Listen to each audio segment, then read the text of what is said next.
Buenas tardes tengan todos ustedes, queridos televidentes, que nos acompañan en una emisión más de su programa Arte, Cultura y Evangelización, donde llevamos hasta sus hogares una muestra de la riqueza histórico-artística cultural de nuestra arquidiócesis de Durango, 4 veces centenaria. Estamos ya en vísperas de iniciar un año litúrgico. El próximo domingo 30 de noviembre comienza el tiempo de Adviento y por ello la preparación para celebrar la Navidad. Por lo cual hemos invitado hoy al presbítero licenciado Jesús Ceniceros, maestro de liturgia, párroco de Nuestra Señora del Refugio, ahí en Tierra Blanca, quien nos honra nuevamente con su presencia para comentarnos un poquito acerca de cómo surge pues la celebración del Adviento, la Navidad y las principales características como la corona de Adviento, pues los recursos litúrgicos, evangélicos de este tiempo. Padre Jesús, gracias por acompañarnos, gracias por permitirnos pues conocer un poquito más de este tiempo. Muchas gracias, Padre Alejandro, y pues un gusto compartir con todos ustedes esta charla sobre el Adviento, la Navidad. Y creo que es importante remontarnos un poco a los orígenes, a grandes rasgos, para poder entender de dónde viene esto que llamamos tiempo litúrgico, que es el Adviento, la Navidad. Hay que recordar primero que el año litúrgico no aparece así exabrupto, ¿no? De repente no es algo que desde el inicio de la iglesia se diera, sino que tiene un desarrollo que tiene como célula el domingo, es decir, la Pascua semanal, después la Pascua anual, después el desarrollo del Triduo, la Semana Santa, toda la cincuentena pascual, y después también se va desarrollando este otro aspecto de la Navidad. Aquí sí hay algunos matices interesantes. Por ejemplo, San Agustín lo veía sobre todo como un aniversario, un elemento histórico que influye mucho en los primeros documentos, donde dentro de las listas de los mártires aparece encabezando la lista del martirio, pues Jesucristo mismo, con su dies natalis, que es el 25, lo coloca como 25 de diciembre. Ahora bien, quien le da un tono fuertemente teológico y por lo tanto también fuertemente espiritual va a ser el Papa San León Magno. El Papa San León Magno no lo va a ver simplemente como el aniversario, como si fuera el cumpleaños de Jesús, por Ujú. así decirlo, ¿no? Ajá. Sino como el inicio de nuestra redención. Por eso va a estar fuertemente ligado a la Pascua cuyo origen está en la Navidad, porque en la encarnación entra Jesucristo y entonces aquí viene toda esta catequesis que el Papa San León Magno va a desarrollar en sus 10 homilías sobre la Navidad, bellísimas, altamente recomendables, que además, y esto yo creo que nos puede interesar mucho, son el fundamento de todas las oraciones de este tiempo, ¿no? De hecho, se piensa, no se puede atestiguar con total certeza, que muchas de las oraciones que vamos a estar escuchando en el tiempo de Navidad y en el tiempo también de Adviento vienen de la propia mano de San León Magno, ¿no? Entonces, allí están los orígenes. Ya después también el tiempo de Adviento será el último, digámoslo así, de los tiempos litúrgicos en llegar a formar parte del año litúrgico. Padre, ahorita que comentabas de San León Magno, en alguna ocasión uno de nuestros maestros nos decía que él es el primero en compilar pues las oraciones, muchas de las oraciones litúrgicas, de tal manera que hay un misal leonino, me parece, o tú me corregirás sobre el término, y de cómo es que pues él le da esa importancia a la liturgia. Y desde tus conocimientos, desde tu pues amplia cultura litúrgica, ¿por qué se escoge esta fecha? Porque muchas veces, y tal vez lo has escuchado en las redes sociales o nuestros jóvenes, de que dicen que el cristianismo se apropió de una fiesta pagana, que la Navidad, en fin, que a veces así le bombardean a nuestros jóvenes, que la Navidad es algo que tenía que ver con la Saturnalia u otras festividades.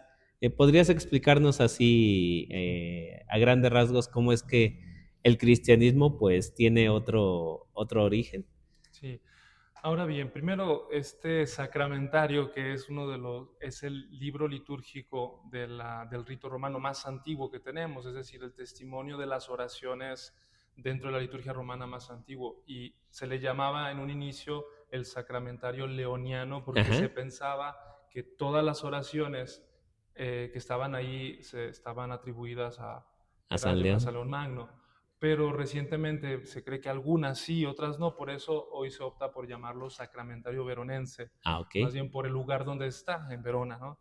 Pero ciertamente muchas de esas oraciones están dentro del actual misal, no pensemos que es una pieza de museo, ese sacramentario, ese libro que contiene tantas oraciones, sino que tanto en la liturgia de las horas como en el misal romano todavía siguen muchas de esas, con algunos retoques y obviamente con su traducción al español, ¿verdad? Ahora, sobre este aspecto de la fecha de la Navidad, hay varias líneas. Por una parte, sí es verdad que estaba la fiesta pagana del Sol Victus, ¿no? Eh, que tiene que ver mucho con la dimensión cósmica. Estamos en el equinoccio de invierno y por lo tanto el día donde, entre comillas, el sol está más abajo durante el día, ¿no? Pero lo interesante es que el cristianismo no, no quita estas festividades paganas, sino que las bautiza, por así Ujú. decirlo, las cristianiza, dándole un ejemplo bellísimo, un testimonio bellísimo de cómo también ya la misma creación habla del Evangelio, ¿no? Es una profecía. Por ejemplo, la fiesta de San Juan Bautista, de la Natividad de San Juan Bautista, ¿cuándo lo ubicamos? El 24 de junio, 24 de junio. ¿Y el nacimiento de Jesús? pues la Nochebuena del Sí, ok. 24 de diciembre. En el caso del 24 de junio estamos en el día donde el tiempo del día dura más que el de la noche, ¿no? Es decir, el sol está en la parte más alta, podríamos decirlo nosotros entre comillas, y el día de Navidad, donde el sol está más abajo. ¿Qué dice San Juan en el Evangelio de San Juan? Es necesario Que él crezca que Él crezca y yo disminuya. y Entonces, desde el día de la Natividad de San Juan Bautista, el sol comienza a bajar. Juan, signo de Juan, que baja para que Cristo a partir de la Navidad comience a ascender, para que Cristo crezca, ¿no? Entonces, también aquí hay un movimiento del sol interesante y digamos, esta es una liturgia cósmica que al inicio era muy querida y apreciada por los cristianos, que hoy a veces se pierde un poco, ¿no? Ahora, otra línea importante que tenemos que considerar aquí es el día de la encarnación, porque sabemos que contando exactamente los 9 meses a partir de la encarnación, tenemos también la fecha de la Navidad, el 25 de marzo, 25 de diciembre. Y podemos considerar que esta fiesta, solemnidad de la Encarnación, sea más antigua en el sentido de que se pensaba que Cristo, en cuanto hombre perfecto, tenía que morir el mismo día en que había sido concebido. Entonces, hay algunos estudiosos que discuten mucho que realmente la principal motivación haya sido cristianizar esta fiesta, y hay quienes dicen que más bien se refiere a esta visión antropológica del hombre perfecto que muere y es concebido el mismo día. Por eso coincide más o menos tiempo de Semana Santa, es decir, con la fecha de la muerte de Cristo y el tiempo de la encarnación. Y entonces a partir de ahí se contarían los 9 meses para llegar al tiempo de Navidad, el 25 de diciembre. Y como segunda motivación podría ser también esto, ¿no? Según estos estudiosos, el bautizar esta fiesta pagana, porque Cristo al final de cuentas es el verdadero sol que nace de lo alto, ¿no? Y está en perfecta sintonía también con las profecías de Isaías, ¿no? Por ejemplo, el pueblo que caminaba en tinieblas vio una gran luz, que es Cristo y que escucharemos ahora en tiempo de Adviento. Y por eso, bueno, acompañando esta catequesis o este planteamiento, es como surge uno de los signos, que es la corona de Adviento, ¿verdad? Es, bueno, un signo litúrgico que busca iluminar esta espera gozosa, ¿no? Ciertamente la corona de Adviento no es de los elementos más esenciales y antiguos Ajá. como tal, sino efectivamente entra en este campo de cristianización de ciertas culturas. Por ejemplo, en ciertas regiones nórdicas, en este tiempo de invierno que es mucho más fuerte, el sol se ve muy poco y entonces una manera también de esperar el sol era con esta rama, ¿no? de pino que simbólicamente significaba la esperanza de la luz del sol, ¿no? Ujú. Obviamente estos elementos van entrando poco a poco en el cristianismo con un proceso de inculturación y actualmente pues ya la corona de Adviento ha pasado a ser parte también muy tradicional dentro de este tiempo. Aquí nada más sí es importante considerar que esa corona originalmente era muy sobria, esa sobriedad de la corona, porque últimamente se le agregan muchas cosas, Ujú. ya parece más un árbol de Navidad en círculo que otra cosa con todas las luces, velas y cosas que le ponen. Pero en realidad su origen es mucho más sobrio, porque nos habla también de un tiempo de espera, no es ya el cumplimiento. Por eso una sugerencia litúrgica para este tiempo es que la corona de Adviento sea austera para que conserve un sentido de espera y de vigilancia y no tanto ya una anticipación de la Navidad que es propia del mercado hoy en día, más bien en el ambiente pagano, ¿no? Una Navidad excesivamente anticipada. Después de Halloween sigue inmediatamente en el calendario del marketing la Navidad, ¿no? Entonces a veces nosotros también caemos en este aspecto, ¿no? De ya vivir el Adviento sin sobriedad, sin estos matices también de espera, gozosa, sí, pero espera. Y ahorita que hablabas de los países nórdicos, tal vez has escuchado la historia de San Bonifacio, uno de los evangelizadores de Alemania, de cómo es que llegó ahí a la región, había un árbol ante el cual ofrecían sacrificios, San Bonifacio lo derriba con un hacha, y cómo es que, bueno, no sé, tal vez tú conocerás mejor. A partir de ahí se utiliza el árbol de Navidad, pero ya como una catequesis, ¿no? Bueno, Sí. originalmente tiene un sentido cristiano, ya ahorita hablabas del sentido mercadotécnico, pero en un principio el árbol de Navidad era como un elemento catequético. Sí, entra dentro del mismo campo semántico, pagano, digámoslo así, tenía que ver con este aspecto también de esperanza, ciertamente en las deidades, sobre todo ancladas al sol, al tema del sol, porque es un tiempo de invierno, es un tiempo en el que se busca de alguna manera que los sacrificios traigan nuevamente el favor de los dioses y con ello el sol, toda esta dimensión. Pero entra el árbol como signo de esperanza en Cristo, ¿verdad? En Cristo. Es decir, esta es la resignificación fundamental. Cristo como el nuevo sol. Pero el árbol sobre todo aparece más en la región germánica, digamos, es más eh, de esta zona, mientras que a lo mejor las ramas de la corona estaban un poquito más globalizadas, por así decirlo, en la parte del norte, pero concretamente el árbol entra ahí. Y otro elemento importante también va a ser el nacimiento, Ujú. el nacimiento, que podemos decir que es como estos tres elementos que nos van ayudando a entrar a través de ciertos signos que no son directamente litúrgicos, pero que terminan siendo una puerta de entrada, ¿no? Fuerte en el misterio de Cristo, que se popularizó muchísimo con San Francisco de Asís, ni más ni menos, ¿verdad? En el siglo XIII. Y de ahí en adelante, pues va a ser fundamental para evangelizar también. Será un instrumento de evangelización precioso para todos los pueblos de América también, ¿no? Por eso para nosotros también es muy apreciado este elemento del nacimiento. Eh, para nuestros televidentes, nos decía aquí Gerardo, el guía del museo, aquí tenemos a un niño Dios traído expresamente desde Belén. Tiene ya alrededor de 200 años del siglo XIX, elaborado en estuco, así que complementando lo que dice el Padre Jesús, el nacimiento es también uno de los elementos catequéticos, evangelizadores.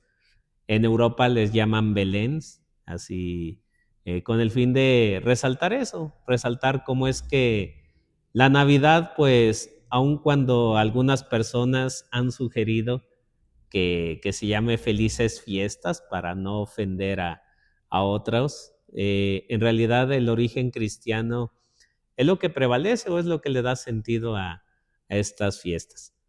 Padre, entrando también en el aspecto litúrgico, ¿es bueno o cantar villancicos en la celebración o alguna recomendación en cuanto el canto? Porque a veces, pues, puede ser que los cantos ya sean los conocidos, incluso hasta protestantes, como Ven, ven, Señor, no tardes, o en fin, alguna catequesis que nos puedas dar sobre la música litúrgica de este tiempo. Sí, bueno, tenemos que admitir que nos falta un mayor conocimiento del repertorio y a veces también faltan composiciones que, que sean lo suficientemente bellas y populares para que se extiendan en nuestros coros. Y yo creo que también delante de esa doble carencia, por una parte el interés de los coros y por otra parte a lo mejor el trabajo de los liturgistas o de los músicos mmm, que están al servicio de una diócesis de no componer también un cierto repertorio, pues se da este fenómeno, ¿no? De escuchar en este tiempo villancicos que responden más a otro ambiente y a veces, pues lamentablemente, un ambiente más comercial que realmente litúrgico. Lo ideal sería siempre ver las antífonas en el misal, ¿no? Por ejemplo, la tentación al iniciar el tiempo de Adviento es inmediatamente comenzar a cantar algo alusivo al nacimiento de Cristo en la carne, es decir, de la encarnación y de los misterios del nacimiento de Jesús, cuando en realidad toda la primera parte del Adviento hasta el 16 de diciembre es un Adviento que teológicamente se llama Adviento escatológico, es decir, un Adviento que mira al final de los tiempos, no a la primera venida de Cristo, sino a su venida definitiva, lo que llamamos como parusía. Entonces, ahí obviamente los cantos tienen que tener un matiz diferente, de espera, de vigilancia. A veces vale la pena buscar la liturgia de las horas en los himnos, en las antífonas que tienen, nos ayuda también a tener mucho material espiritual para si alguien quiere componer algo realmente decente para este tiempo, ahí hay muchísimo material que se puede musicalizar, ¿no? Y después, ya a partir del 17, ahora sí el acento cambia a la venida ya realizada de Cristo. Entonces, yo iría siempre por las antífonas y los cantorales litúrgicos, siempre en diálogo con el párroco, siempre en diálogo también pues con quien tiene autoridad en la diócesis, ¿verdad? Aquí, por ejemplo, tenemos al padre José Luis Duera, que es ahorita el encargado de esta dimensión. Entonces, siempre hay que estar en diálogo. Yo creo que en el diálogo se puede llegar a los mejores cantos que dentro de los que sabemos cantar lo más idóneo, lo más adecuado, ¿no? A veces me toca también recibir algún mensaje de algún coro, de algunas personas que realmente están interesadas y ahí podemos en un diálogo siempre elegir los mejores cantos. Pero sí, los villancicos se recomiendan más en un momento, por ejemplo, de recital. Están los recitales navideños que pueden ayudar a una parroquia a sensibilizarse en este momento, pero no en la misa, ¿verdad? Y sobre todo, un error de los más fuertes que me ha tocado presenciar es que el canto del Gloria sea realmente el canto del Gloria, ¿no? Ujú. Porque en ocasiones durante la misa, ya en tiempo de Navidad, se canta un Gloria que termina siendo en realidad un villancico que solamente dice Gloria a Dios en el cielo y todo lo demás no tiene absolutamente nada que ver con el texto prescrito en el misal. Entonces, sí hay muchas trampas en este tiempo y tenemos que estar atentos a no caer en ellas desde el punto de vista musical. Gracias, Padre. Y conectados con estos dos tiempos, Adviento, Navidad, pues está también el tiempo de la Epifanía. ¿Podrías hacer algún comentario sobre ese tiempo? Sí. La Epifanía es como la Navidad de Oriente, Ah, podríamos ok. decirlo así, ¿no? Ajá. Así, la Navidad del 25 de diciembre es de Occidente y, digámoslo así, este misterio también de Cristo, de su nacimiento, aunque no exactamente del nacimiento, sino de la manifestación de Cristo en la carne, se celebra el 6 de enero en Oriente, nace allá. Va a haber un fenómeno de intercambio en la historia, ¿no? Es decir, se va a traer para Occidente la Epifanía y va a entrar dentro del calendario y los orientales van a abrazar también la Navidad del 25. Entonces va a haber un intercambio ahí y esto es importante saberlo, ¿no? Porque ya son matices diferentes. Por eso la Epifanía a veces nos causa un poquito de más confusión porque reúne muchos misterios, reúne muchas tradiciones, porque para algunos la Epifanía se focalizaba, algunas iglesias locales podía focalizarse más en la adoración de los magos, o bien en otro caso en la autorrevelación de Jesús en las bodas de Canaán, es decir, el milagro del agua convertida en vino, o bien también del bautismo de Ajá. Jesús en el Jordán, ¿no? Son como 3 Sí, epifanías, ¿no? exactamente, porque aquí el tema, a diferencia de la Navidad, el acento de la Epifanía no es tanto un acontecimiento puntual histórico, sino como el hecho de que Cristo se manifiesta como el enviado del Padre, como el Hijo de Dios. Este es el punto. Por eso digamos que si Navidad tiene un acento más histórico, la Epifanía tiene un acento más teológico, podríamos decirlo. Por eso también a veces como que ahí no sabemos qué hacer o Sí. qué cantar o Ajá. qué decir exactamente, porque realmente es una, eh, es arquitectura de muchos elementos, ¿verdad? Pero básicamente, si podríamos decirlo en una palabra, pues la Epifanía es el momento en el que el Señor se muestra a todas las naciones, ¿no? Se muestra a todos los pueblos. Ese es el sentido, al final de cuentas. Cristo que se revela, se manifiesta a todas las naciones como el Hijo de Dios, como la salvación para todos nosotros. Gracias, Padre. Eh, También en este tiempo, pues hay una figura importante que resalta con algunas festividades, sobre todo la Virgen María, la Inmaculada Concepción, nosotros aquí en México, Santa María de Guadalupe, y en tiempo de Navidad siempre Santa María, Madre de Dios, como que son las 3 fiestas Uh -huh. principales que coinciden siempre con este tiempo. ¿Algún comentario que? Aquí hay que hacer un comentario importantísimo que si bien es cierto que el tema mariano en la devoción popular a veces se asocia a algún mes, ¿no? Por ejemplo, el mes del Rosario, o el mes de mayo Ah, ajá. por razones a veces más populares, a nivel litúrgico, el tiempo de Adviento y de Navidad es el tiempo más mariano que existe. Y de hecho, estas catequesis que mencionaba sobre San León Magno los muestra. Digamos que toda la mariología de este tiempo está expuesta de manera exquisita en las homilías de San León Magno, de San León Magno, en esas homilías que él dio en Santa María la Mayor, en la Ujú. misa de medianoche de Navidad, porque él fue el que las inició, ¿verdad? Estas misas de medianoche en Santa María la Mayor, que es la Belén de Roma, por así decirlo, ¿no? Entonces, es el tiempo más mariano y no es casualidad que ahí se haya insertado una de las grandes solemnidades como es la Inmaculada Concepción. Y yo creo que a nivel histórico es también providencial que tengamos esta fiesta de la Virgen de Guadalupe en este tiempo también de Adviento.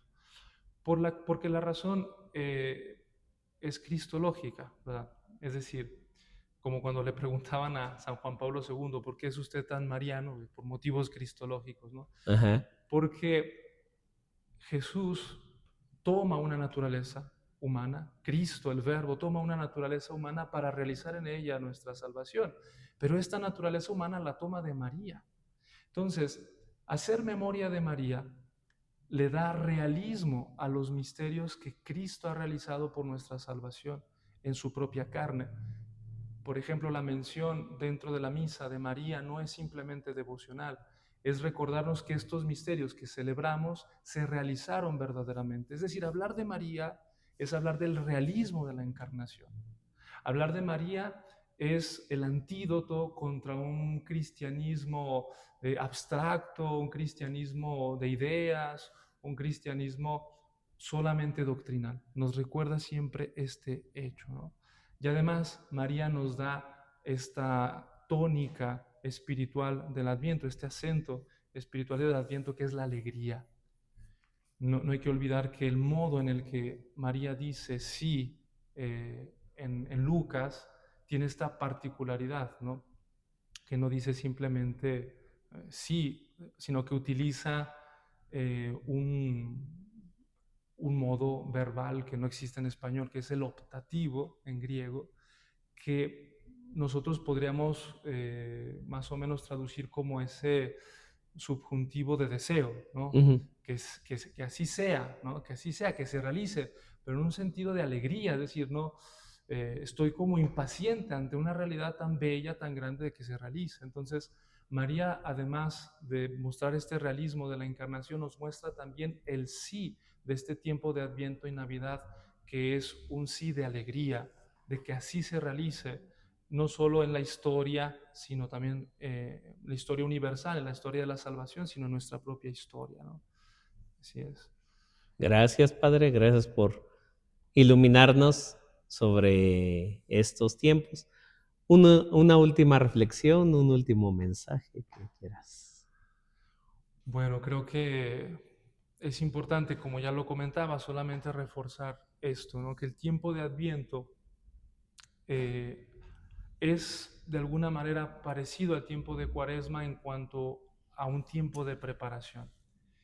Y esto implica también una disposición personal de prepararnos, ¿no? Porque al final podemos caer en el tiempo de Navidad solamente como una festividad comercial, tristemente, y no como un misterio que se actualiza en nuestra propia vida. Es importante recordar que la primera parte del Adviento que mira hacia el final de la historia, hacia el final de los tiempos, es el drama del hombre de descubrir su realidad que desvanece, que se resquebraja, y es un momento para poner toda nuestra esperanza en el misterio de Cristo, ¿no?